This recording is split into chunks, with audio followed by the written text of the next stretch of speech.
Contexto histórico. Na Idade Média, dar esmolas não tinha como objetivo aliviar o sofrimento do próximo, mas tinha o objetivo de alcançar por mérito próprio a Deus, um meio de salvação, o que gerava grande acumulação de riqueza, proporcionando uma grande oportunidade empresarial tirar as pessoas do purgatório. A partir do século XV, a pobreza deixou de ser uma virtude teológica, uma oportunidade salvadora para os ricos, passando, porém, a abranger um conjunto de questões complexas que envolvia a economia do lucro em processo de desenvolvimento e questões como trabalho, ociosidade, mendicidade e ajuda humanitária. A pobreza era legitimada e valorizada como vocação. Giordano de Pisa explica de modo semelhante a lógica divina e subjacente à desigualdade social. Deus ordenou que existissem ricos e pobres para que os pobres servissem os ricos e ricos cuidassem dos pobres, porque há pessoas em condições de pobreza, para que, desse modo, os ricos possam ganhar a vida eterna por meio dos pobres. A luta para se racionalizar e centralizar o sistema de bem-estar social no início do período moderno, colocando-o nas mãos de órgãos públicos, recebeu a partir da reforma um novo modelo de articulação e legitimação.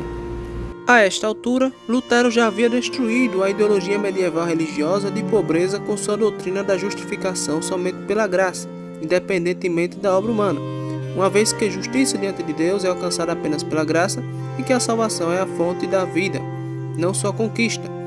Pobreza e luta que acompanham o pobre não podem ser racionalizadas como uma forma peculiar de bem-aventurança. Em termos de salvação, não há valor nenhum em ser pobre ou dar esmolas. Essa nova teologia desfazia a abordagem ideológica medieval com relação à pobreza, que tanto obscurecera problemas econômicos quanto obstruíra o desenvolvimento do bem-estar social.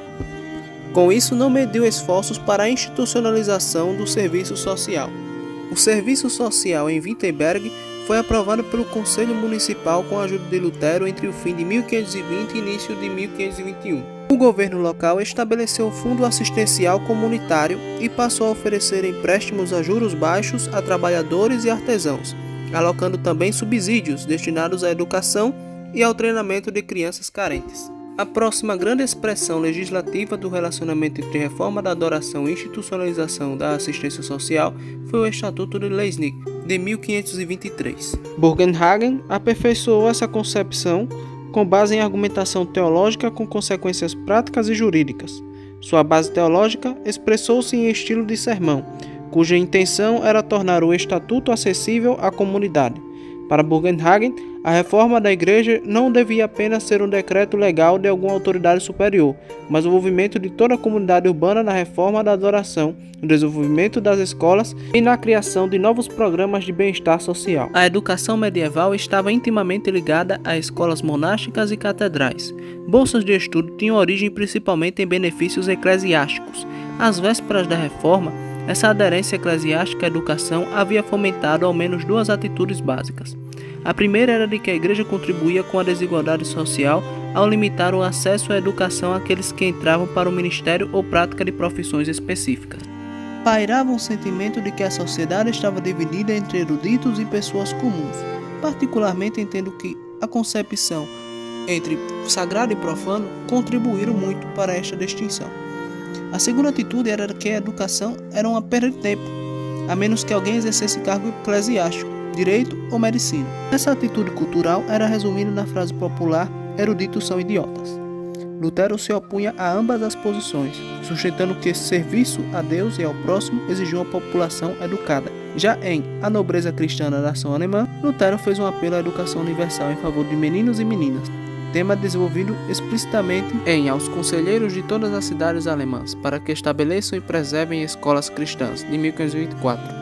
A reclamação perene de que educar custava caro, Lutero respondeu: se temos estimado, senhores, que gastar grande soma de dinheiro todos os anos em armas, ruas, pontes, barragens e diversos outros itens para assegurar paz e prosperidade temporárias em uma cidade, não deveríamos nos devotar ainda mais a jovens pobres e negligenciados, ao menos a um ou dois, preparando-o como professores?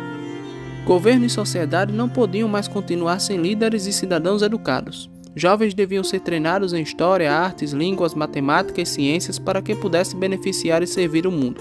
O diabo tem preferência por ignorantes e inúteis. Pessoas assim causam mais intrigas na terra.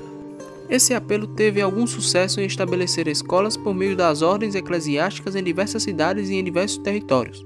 Porém, o problema agora era convencer os pais sobre o valor da educação dos filhos. Em Sermão sobre a Manutenção de Filhos na Escola, de 1530, Lutero alegou que uma igreja evangélica exigia um ministério fundamentado na educação.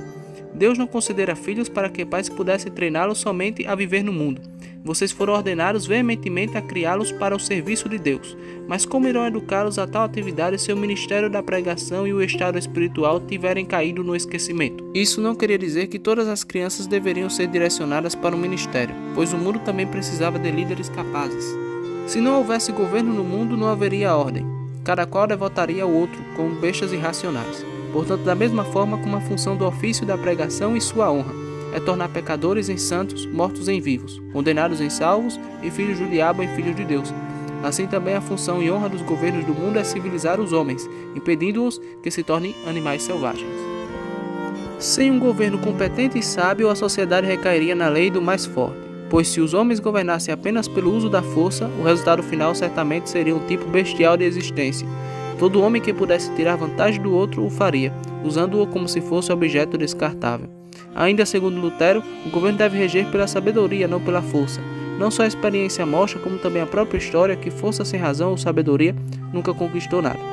Assim, a obrigação das autoridades temporais é compelir súditos a manter os filhos na escola, para que haja sempre pregadores, juristas, pastores, escritores, médicos, diretores, etc., já que não podemos viver sem eles. A educação, portanto, tem o duplo objetivo de honrar a Deus em adoração e suprir a necessidade do próximo. Considere se inscrever para mais vídeos como esse e obrigado!